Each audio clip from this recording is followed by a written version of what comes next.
नाज़रीन, पाकिस्तान तहरीक इंसाफ की हुकूमत का चौथा साल जारी है और माशी तरक्की और नमू के तमाम तर दावों के बावजूद और उसके बरक्स पाकिस्तान एक नए माशी बहरान की जाने बढ़ रहा है। गरीब के लिए दो वक्त की रोटी पूरी करना मुश्किल हो गई, लेकिन हुकूमत की ना ही टीम बन सकी है और ना ही मईशत दुरुस्त हो पाई है। ये गो के हुकूमती दावे ये हैं। मुशीर खजाना कहते हैं कि मईशत मजबूत हुई और दुरुस्त समत के अंदर है। इस पर बात करेंगे आगे। हुकूमत ने IMF की शराइत के लिए मिनी बजट तैयार कर लिया है। 360 अरब रुपए के टैक्सेस लगाए जाएंगे। अवाम की मुश्किलात में मजीद इजाफा होगा और पाकिस्तान के जिम्मे वाजिबुल अदा जो कर्जों का, जो गैर मुल्की और मुल्की कर्जों का जो हुजम है, 50,000 अरब रुपए से तजावुज कर चुका है। हुकूमत हर रोज, ये याद रखिएगा, हर रोज 17 अरब रुपए का कर्जा ले रही है। पाकिस्तान पीपुल्स पार्टी के दौरे हुकूमत की बात की जाए तो जो आदाद शुमार है, हुकूमत उस वक्त हर रोज 5 अरब रुपए का कर्ज ले रही थी, जबकि नून लीग की हुकूमत की बात की जाए तो हर रोज 8 अरब रुपए का कर्ज लिया जाता था। इदारा शुमारियात की अगर हम फिगर्स की बात करें तो उनके मुताबिक जुलाई से नवंबर तक तिजारती खसारा 20 अरब 59 करोड़ डॉलर तक पहुंच गया है। डॉलर तारीख की बुलंद तरीन सतह के ऊपर है। इंटरनेशनल मार्केट में तेल की कीमतों में वाजे कमी देखने में आई है, लेकिन उसके बावजूद भी पाकिस्तान की पेट्रोलियम मसनूआत जो यहां पर है वो बुलंद तरीन सतह के ऊपर है। स्टॉक मार्केट पर नजर डालें तो हम देखते हैं कि स्टॉक मार्केट एक ही दिन में 2000 पॉइंट से भी ज्यादा नीचे जाती है और सिर्फ गुज़िश्ता रोज अगर बात करें तो सरमायाकारों के 332 अरब रुपए डूब गए। हुकूमती पॉलिसीज के खिलाफ पहले हुकूमती ऐवान से उठती आवाजें अब इदारों में भी गूंज रही है। और अगर हम बात करते हैं गवर्नर पंजाब चौधरी सरवर के हवाले से, उन्होंने दुआई दी है कि IMF ने कर्ज के बदले हमारा सब कुछ लिखवा लिया है। और एक ताजा तरीन चीज जो आज पाकिस्तानी जो सिफारत खाना है सर्बिया के अंदर, उसमें समाजी राब्ते की जो वेबसाइट है जिसमें फेसबुक, ट्विटर, इंस्टाग्राम, उसमें पैगाम में यह कहा है कि सर्बिया में पाकिस्तानी सिफारत खाने के मुलाजमीन 3 माह से तनख्वाहों से महरूम है और महंगाई ने सारे रिकॉर्ड तोड़ दिए हैं। गो के तर्जुमान दफ्तर खारजा ने इस बात की तरदीद की है और कहा है कि ये वेबसाइट, ये समाजी राब्ते की जो प्लेटफॉर्म है, ये हैक हो गए हैं और वजाहत दी गई है इस चीज के ऊपर। और अकाउंट्स पर पोस्ट किए जाने वाले पैगामात का सिफारत खाने से कोई ताल्लुक नहीं है। लेकिन मौजूदा सूरत हाल में नाजरीन, वजीर आजम इमरान खान भी कुछ मायूस हमें नजर आते हैं और वो अपनी हुकूमत के चौथे साल इन खदशात का इजहार करते नजर आते हैं कि मुल्क चलाने के लिए पैसा नहीं है, मुल्क की सस्टेनेबिलिटी स्टेक के ऊपर है। जरा दिखाते हैं आपको प्राइम मिनिस्टर साहब क्या कहते हैं। पाकिस्तान की सिचुएशन की बात करना चाहता हूँ कि हमारे प्रॉब्लम्स क्या हैं। हमारा सबसे बड़ा प्रॉब्लम यह है कि हमारे पास इतना पैसा नहीं है अपने मुल्क को चलाने के लिए, और जिसकी वजह से हमें कर्जे लेने पड़ते हैं। और ये हमने जो एक जिस तरह घर भी किसी का हो, अगर घर के अंदर आपके खर्चे ज़्यादा और आपकी आमदनी कम है, वो घर मुश्किलात में पड़ा ही रहेगा। उसमें कभी भी उस घर के अंदर आगे बढ़ने की सलाहियत नहीं होगी। हमारी जो मुल्क की सस्टेनेबिलिटी है वो एट स्टेक है। हम ऐसे चल ही नहीं सकते आगे। नाज़रीन, ये देखा आपने प्राइम मिनिस्टर साहब ने क्या कहा, सस्टेनेबिलिटी की बात की है। हुकूमत अपने चौथे साल अमूमन मुश्किलात पर काबू पाकर रिलीफ की तरफ मुतवज्जे हो चुकी होती है। माजी की हुकूमतों की बात करें, लेकिन बदकिस्मती से मौजूदा हुकूमत की मुश्किलात में इजाफा होता चला जा रहा है और गो के वजीर आजम इसे कौमी सलामती का मसला करार देते हैं। पाकिस्तान को दरपेश माशी मसाइल से आज जो सवाल हम उठा रहे हैं वो ये है कि क्या कौमी सलामती को खतरा है, हमारी जो मुश्किलात हैं मईशत को लेकर, क्या हमारी नेशनल सिक्योरिटी खतरे में। इसी पर आज बात करेंगे। मुझे ज्वाइन किया रुकन कौमी असम्बली अमजद न्याजी साहब ने। बहुत शुक्रिया आपका अमजद साहब, आप प्रोग्राम में मेरे तशरीफ लाए। मेरे साथ मौजूद होंगे मुस्लिम लीग नून के रुकन कौमी असम्बली अली गौर बलोच साहब, आपका भी सर बहुत शुक्रिया। और तज्ज़िये के लिए मेरे साथ मौजूद होंगे ब्रिगेडियर रिटायर्ड फारूक हमीद साहब, सर आपका भी बहुत शुक्रिया तीनों मेहमानों का। अमजद अली खान साहब, आपसे मैं आगाज करता हूँ। समझते हैं आप इस पे मुझे जरा वजाहत कीजिए कि हमारी ये जो मुल्क की जो सस्टेनेबिलिटी है, प्राइम मिनिस्टर खुद कह रहे हैं कि स्टेक के ऊपर है। बड़ा सवाल है, बड़ी बात है ये। जब से गवर्नमेंट आई है तो वाज़ेह तौर पे कौम को बताया है मुल्क की इकोनॉमी जो है वो आमूल कर चुकी थी, लेकिन प्राइम मिनिस्टर और उनकी टीम ने हद्दुल इम्कान कोशिश की कि इसको स्टेबल किया जाए। और उस सिलसिले में हम बड़े मशकूर भी हैं अपने दोस्त ममालिक से कि उन्होंने इसमें बड़ी मदद भी की। आप इससे अंदाजा लगाएं कि जब आपके पास डॉलर ही नहीं था, 7 से 8 अरब डॉलर आपके पास जो है वो तकरीबन रिजर्व अकाउंट्स थे, और फिर आपका जो खसारा था वो 20 अरब डॉलर से तजावज कर गया, कर चुका था, और कहते थे कि ये बढ़ते बढ़ते जो है वो 30-35 तक जाएगा अगले 5 साल में। लेकिन गवर्नमेंट की माइशी जो पॉलिसियां था उससे हमारी इकोनॉमी ट्रैक पे भी आई, बेहतर भी हुई, और इवन कोरोना के अंदर जो है वो बहुत मतलब हद तक हमने बहुत सारी चीजों पे आपने देखा कि दुनिया की जो बड़ी बड़ी मईशतें हैं वो तो कोलैप्स कर गई, लेकिन पाकिस्तान ने अपनी आवाम को भी बचाया अल्लाह ताला की मदद से, और मईशत को भी हत्तुल इम्कान कोशिश की कि इसमें जो है वो कमी ना आए। जहां पे अमजद साहब, लेकिन आप ये मानते हैं कि अब तक कोई डायरेक्शन सेट नहीं हो पाई है? अभी अभी जो चैलेंजेस हैं वो दरपेश हैं, अभी भी जो इकोनॉमिक टीम है वो इकोनॉमिक टीम जो है वो उसमें रद्दोबदल होता रहा है और हो रहा है। यानी अभी भी अगर आप देखें तो उसके अंदर भी जो है वो 6ठे सेक्रेटरी खजाना की जो है वो तब्दीली आई है, यानी कि फाइनेंस सेक्रेटरी बड़ी इंपॉर्टेंट पोस्ट होती है।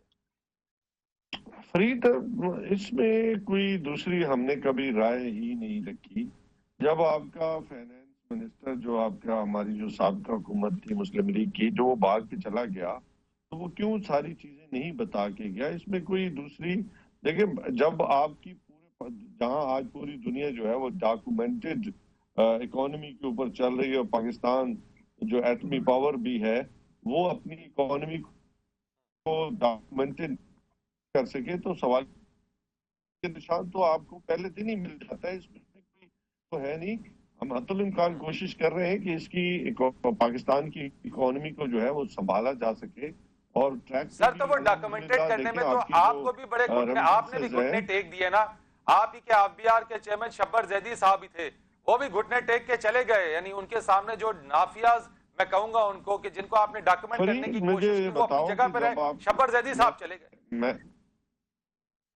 नहीं फरीद, मुझे ये बताओ कि जब आपके ऊपर जो है वो 30 अरब डॉलर, 30,000 अरब रुपए का कर्ज हो, आपने उनके वापसी के भी आप पाबंद हैं, क्योंकि आपकी जो आप जो भी कुछ भी कह ले, लेकिन चूंकि आप गारंटी दे चुके होते हैं, आपका स्टेट बैंक गारंटर होता है, तो आपने कर्जे तो वापस करने, और फिर कर्जे वापसी के लिए आपने फिर कर्ज लेना पड़ा। सबसे बड़ा चैलेंज तो पाकिस्तान तहरीक इंसाफ की और इमरान खान की, और यही 30,000 अरब जो है 50,000 अरब हो गया है अमजद साहब, 50,000 अरब।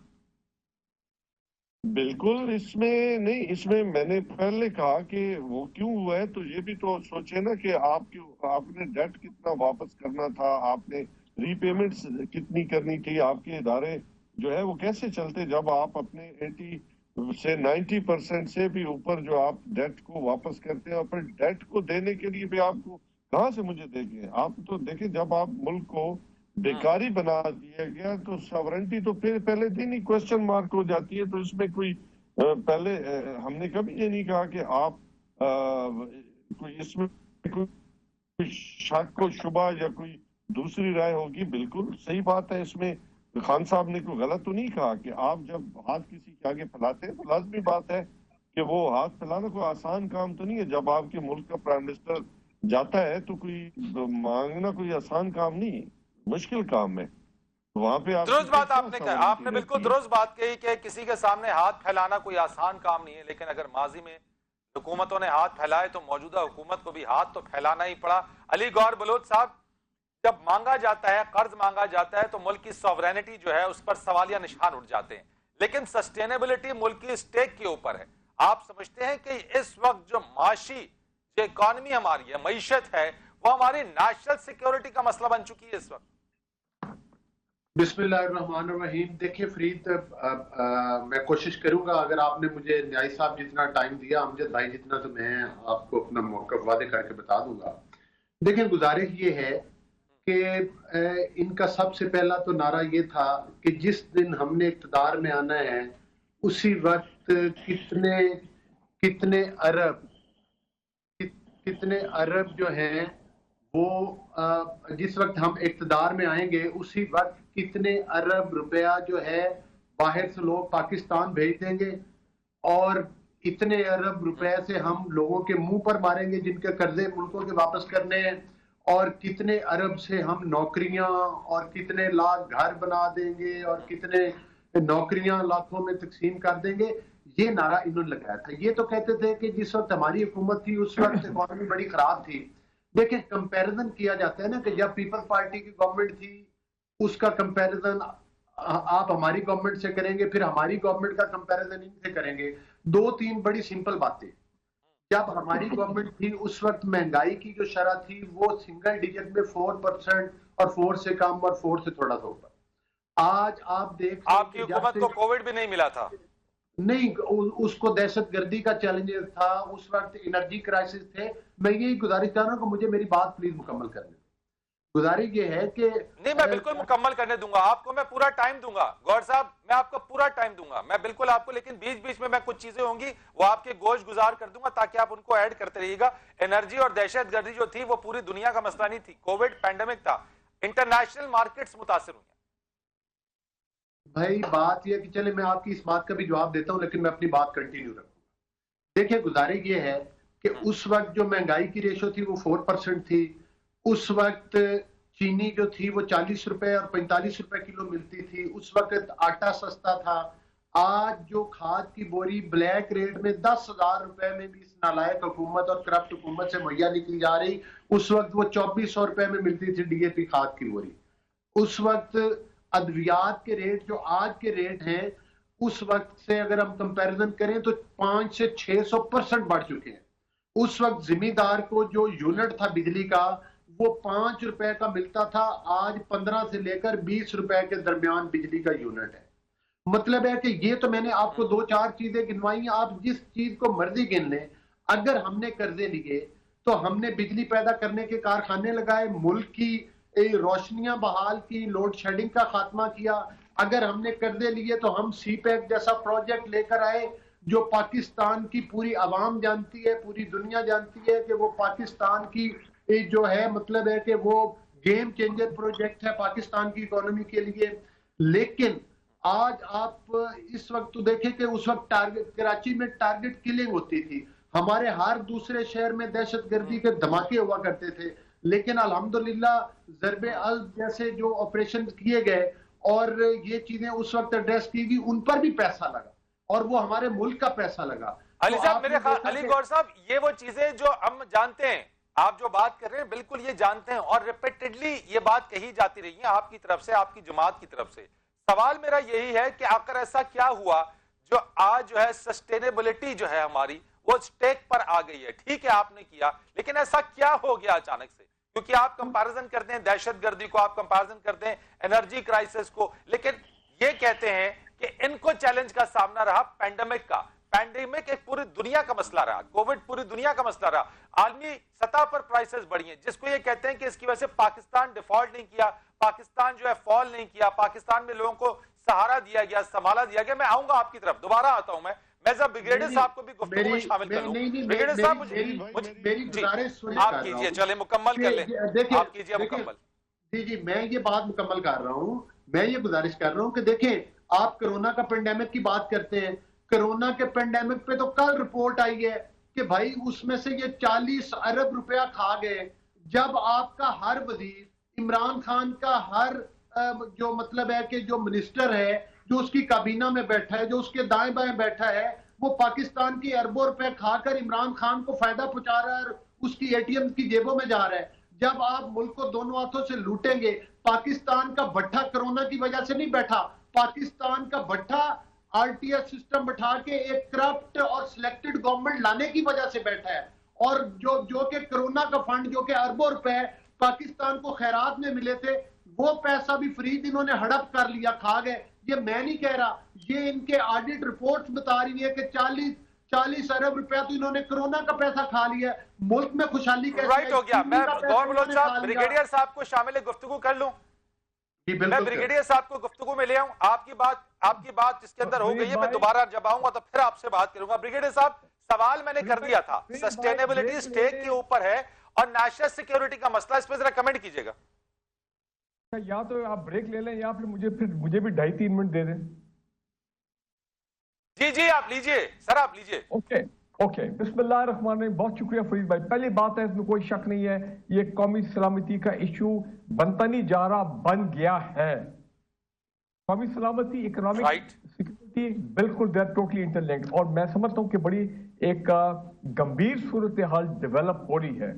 और मैं ये नोट कर रहा हूं कि जब से शौकत तरीन साहब आए हैं, with all respect to him, उनका तजर्बा ये वो, उस वक्त से स्टॉक मार्केट भी डाउन हो रही है, डॉलर ऊपर जा रहा है, रुपया जो है वो बुरी तरह वो गिर रहा है। वो अलग बात है कि पिछले एक पार्शियल डायरेक्शन इनका ठीक है पिछले 1.5 साल से, मैं उनको इतना क्रेडिट दूंगा और देना चाहिए कि record revenues, record textile exports, record foreign exports. सुने, देखिए मेरी बात सुने, टेक्सटाइल एक्सपोर्ट्स अभी और अब रिकॉर्ड खसारा भी हो गया। मैं आ रहा हूं ना, अब मुझे भाई मुझे ओवरऑल पिक्चर आपको देने दे। बांग्लादेश और इंडिया से भी टेक्सटाइल एक्सपोर्ट्स हमारी बेहतर है, तो कुछ रेमिटेंसेस रिकॉर्ड, तो कुछ पॉजिटिव पॉइंट्स हैं। लेकिन अब हो क्या रहा है, हो ये रहा है कि इनकी इकोनॉमिक टीम में कोई कोहेजन नहीं है। स्टेट बैंक के गवर्नर साहब इंडिपेंडेंट हो चुके हैं। और सबसे बड़ी बात, जो टर्की में कलैप्स आया, इकोनॉमिक कलैप्स, जिस तरह अफगानिस्तान का पैसा उन्होंने रोका हुआ अमरीकियों ने, और जिस तरह पाकिस्तान की IMF के आर्म ट्विस्टिंग की जा रही है, तो ये सब फैक्टर्स कंबाइन होके हमें यहां तक ले आए हैं। मुझे तो डर है ये डॉलर जाएगा, ये 200 की तरफ मार्च करना शुरू हो गया है। और एक और बात, गवर्नर सरवर साहब का आपने जिक्र किया, भाई हमें याद है कि नवाज शरीफ साहब के दौर में हम सुनते थे कि मोटरवे गिरवी हो रख ली गई, फला हो गया, जिन्ना टर्मिनल कराची गिरवी रखा गया। भाई वी वांट टू नो कि पीटीआई की गवर्नमेंट ने IMF के साथ जो सीक्रेट बातचीत चल रही है, कंडीशनैलिटीज कुछ तो आ गई है सामने, इन्फ्लेशन, मिनी बजट आने वाला, हमने क्या कुछ और कौमी एसेट्स जो है गिरवी तो रखे ये हैं? गवर्नर चौधरी सरवर साहब का जो स्टेटमेंट आ रहा है, ब्रिगेडियर साहब, चौधरी सरवर साहब का स्टेटमेंट आ रहा है, ये क्या शो कर रहा है? बड़ा ओपनली वो कह रहे हैं, इससे हम क्या फीलिंग ले, क्या समझे इससे? मैंने अभी ट्वीट भी किया है थोड़ी देर पहले, जब नवाज शरीफ साहब की गवर्नमेंट थी तब भी उन्होंने इस किस्म की एक डिससैटिस्फैक्शन वाली अपनी स्टेटमेंट दी थी लंदन में जाके, और थोड़ी देर के बाद फिर उन्होंने रिजाइन कर दिया था। अब यहां पे भी वो कह रहे हैं मैं पावरलेस हूं, और ये तमाम स्टेटमेंट, इसका मतलब ये है उनके इरादे बन रहे हैं। वो ही इज वेरी अपसेट कि यह मामला जो है ठीक नहीं है, जो लोगों को बताया नहीं जा रहा, खासकर ये IMF के मामला जो मैं समझता हूं अब खतरनाक हद तक आगे बढ़ गए। किसी को आके हमें सच बताना चाहिए।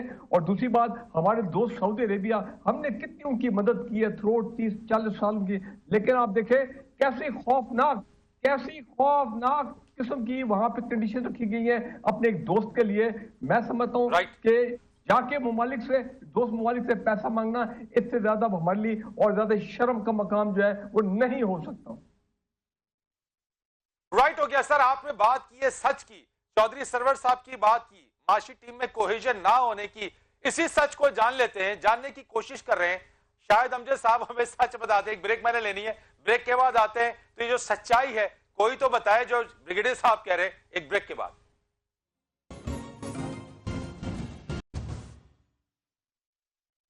प्रोग्राम में आपको एक बार फिर खुशामदीद कहेंगे। अमजद साहब ये मुझे बताइए, ब्रेक पर जाने से पहले जो बात सुनी, कोई सच तो बता दीजिए। चौधरी सरवर साहब लंदन जाके बयान देते हैं, नाराजगी लगता है कि उनको हो गई है, वो समझते हैं कि सच बोलना चाहिए। फरीद, मैं दो बातों का जवाब दे लूं फिर आता हूं। सबसे पहले तो जो 5 की आपने किसानों की बात की है, तो रिकॉर्ड के लिए कि ये जो पहले जो गवर्नमेंट देती रही थी मुस्लिम लीग नून की, ये वो खत्म करके गए थे। उसके बावजूद भी दोबारा पाकिस्तान तहरीक इंसाफ की गवर्नमेंट ने ये बहाल किया, और फिर मुसलसल 2 साल जो है 3 साल उसके ऊपर सब्सिडी दी जाती रही है। दूसरी, आज कॉटन जो है वो आप देख लें कि कॉटन, आप बिल्कुल कहते हैं कि DAP जो है उसका रेट ज्यादा है, यूरिया का ज्यादा होगा, लेकिन आज कॉटन भी तो देखे ना 8500, 8600, 8700, 8800 पे चली गई है। और गंदम के रेट भी किसानों को मिला है, और रिकॉर्ड पैसा मिला है किसानों को, जहां अगर उन्हें उनको उनसे 15 गुना ज्यादा पैसा मिला है पर एकड़।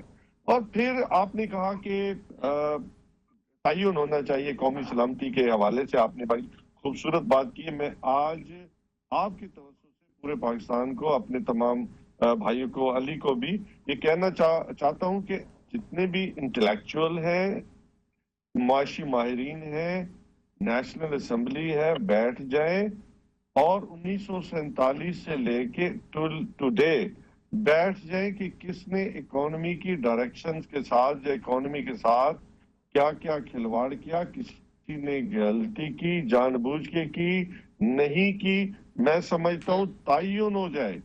और आपको मालूम है कि जब भी नेशनल असेंबली के अंदर डिबेट होती प्राइम है मिनिस्टर साहब बैठेंगे, अमजद साहब प्राइम मिनिस्टर साहब बैठेंगे अपोजिशन के जमातों के साथ इस नेशनल।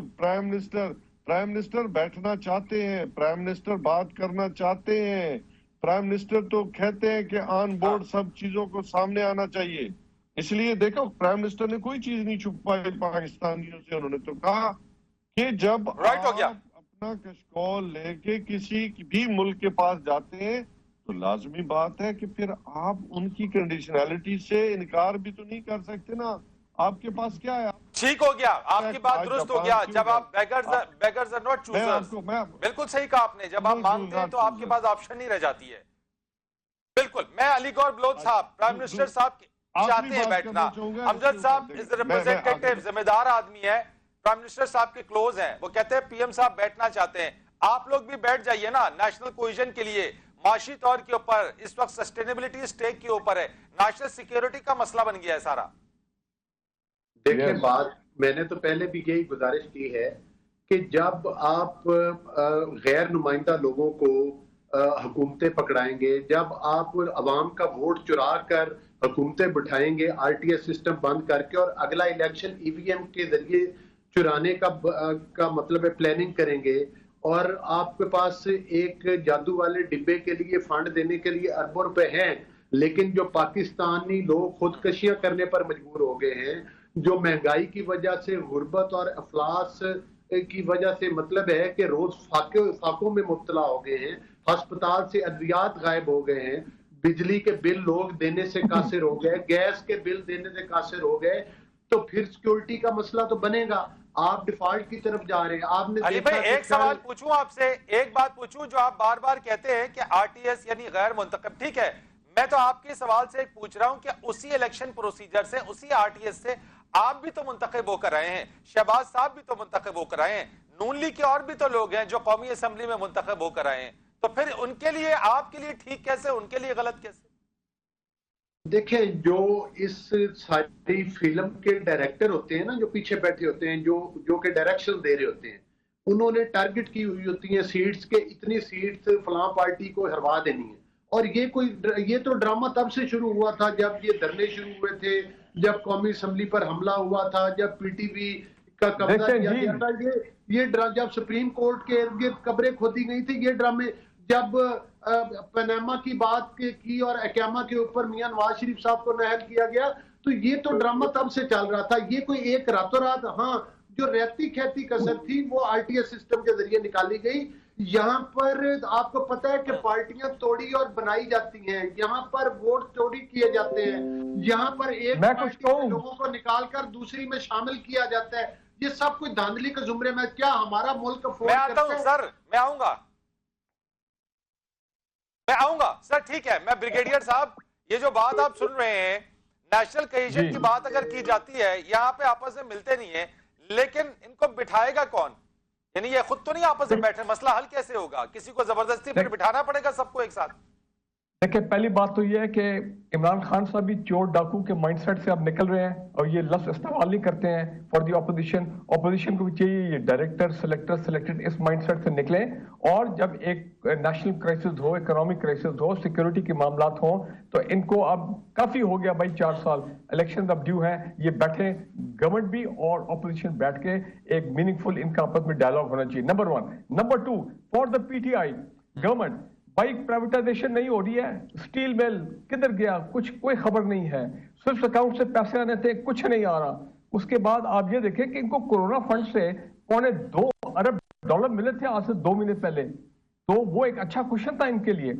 मैं अब एक बात कहने लगा हूं कि शायद भी तो आई है, 40 अरब की जो करप्शन है वो भी सामने आई है सर, लोग तो उसमें भी सवाल पूछ रहे हैं। ठीक है, ऑडिट पैरल है वो, let the law take its course, बिल्कुल इन्वेस्टिगेट होना चाहिए, लेकिन मैं अब एक बात कहने लगा हूं और आपने मुझे आधे मिनट के लिए रोकना नहीं। देखें, लोगों ने वोट दिया था इमरान खान को सिर्फ इसलिए कि वो सादिक अमीन और ईमानदार आदमी।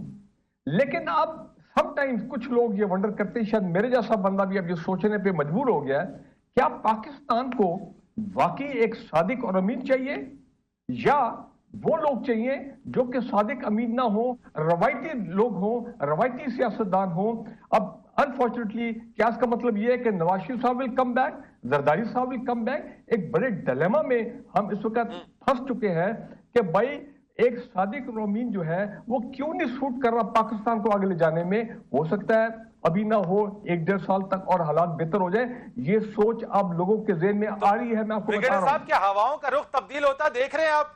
हवाओं का रुख तब्दील होता देख रहे हैं? वेरी शॉर्ट बताइएगा जरा। नहीं, वो तो 2023 के इलेक्शन में और या लोकल बॉडी में पता लग जाएगा कि लोग कैसे रिएक्ट करते हैं। वो तो बड़ा क्लियर है, ईवीएम हुआ तो क्लियरली बातचीत सामने आ जाएगी।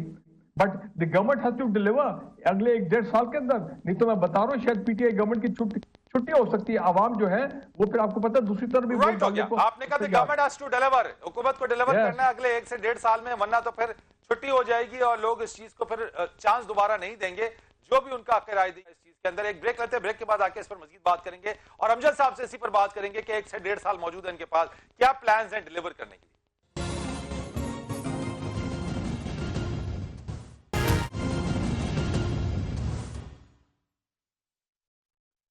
प्रोग्राम में एक बार फिर खुशामदीद आपको कहेंगे। अमजद अली खान साहब, बता दीजिएगा जरा, 1 से 1.5 साल में आपने डिलीवर करना है, ऐसी सूरत हाल रही तो कोई आपके लिए हालात ज्यादा मुवाफिक नजर नहीं आएंगे, क्या प्लान है डिलीवर करने के लिए आवाम को? सबसे पहले तो हमारी जो अटमोस्ट कोशिश है कि पाकिस्तान की इकोनॉमी जो है वो डॉक्यूमेंटेड हो जाए और हमारा जो टैक्स है वो उसका दायरा वसी हो जाए। दूसरा, सोशल सेक्टर में लोगों को जो फलाही हमने प्रोग्राम्स दिए हैं वो उनका दायरा वसी किया जा रहा है। जैसे कामयाब जवान है जो बहुत बड़ा प्रोग्राम है, इसके साथ एहसास प्रोग्राम है, इसी के सतह पे हेल्थ कार्ड का जो सिस्टम है, फिर हमने कंस्ट्रक्शन इंडस्ट्री का दर्जा दिया जिसको, उसके अंदर बहुत सारे अभी स्कोप है, उसमें बहुत फिर हमने टैक्स। तो सर इन तमाम चीजों से महंगाई कम हो जाएगी, यानी महंगाई कम हो जाएगी, लेकिन सर उसके लिए राइट हो गया। चले ठीक है, आपने इसी चीज के फरीद बेसिकली तो आपके